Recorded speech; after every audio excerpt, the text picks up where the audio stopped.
docteur ci wolof nga fàttali ñu tur bi. merci man maa ngi tudd docteur Waly Mbodj nekk médecin bi nga xam ne moo topp ci kilifa kër gi médecin chef de district bi nekk aussi médecin bi nga xam ne mooy liggéey ak ñi nga xam ne ñooy dund ak doomu jàngoro sida nekk aussi médecin boo xam ne dama nekk au niveau li ñuy wax région médicale région bi suñu la soxlaa pour nga mën leen appuyer lépp lu jëm ci mbiru faju doomu jàngoro sida ak feebar bu ñuy wax tuberculose. docteur naka la kit alimentaire yi ñu distribué ci ñi nga xamante ni daanaka ñu ngi dund ak doomu jàngoro bi ak it groupe vulnérable yi nga xamante ni daanaka contribuer na ci rek gën a ñoŋal prise en charge ñeel ñi nga xamante ni ay PV VIH lañ ci contexte bi nga xamante ni sax mooy contexte Covid-19. jërëjëf ñun ñëpp xam nañ ne ba feebar bi mbas mi duggee Sénégal am nay mesures yoo xam ne réew mi jël na ko pour xeex ko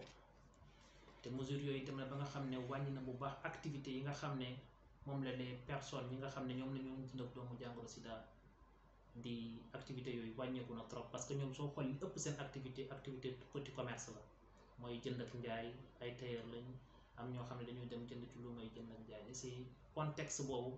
te ndoo fa nekk district rural contexte boobu ak mesures yi nga xam ne état bi jël na ko defoon na ba nga xam ne personnes yi nga xam ne dañu dund ak doomu jàngoro amoon nañ ay difficulté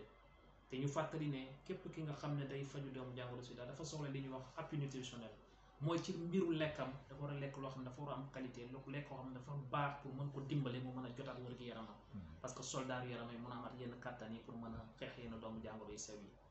donc appui nutritionnel boobu nga xam ne ANCS moo ko def dafa ñëw dimbale leen lool par rapport ak seen faj parce que tax na ba nga xam ne ñoom mën nañ ñëw jël si seen garab tranquillement tax na aussi ba nga xam ne ñun rendez-vous yi suñ ko sorelee ay 3 mois jëm 4 mois vu le contexte ñoom ak appui nutritionnel bi da leen di dimbale ñu mën a jël seen garab tranquillement bañ a am benn jafe-jafe.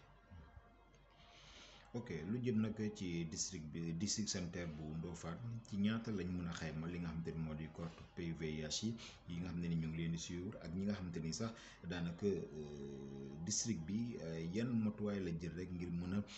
assurer prise en charge boo xamante ni dana ko permettre mu topp ñi nga xamante ni ay patients la ñoo xam ne nii kenn tegatu leen bët lu jëm ci wàllu seen wàllu prise en charge.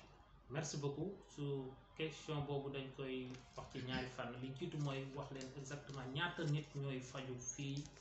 ci centre de santé bu Ndofane li jëm ci doomu jàngoro sida ñi nga xam ne ñu ngi leen di faj tey ñu ñëw rendez-vous normalement respecté ko toll nañ ci téeméer ak juróom benn fukk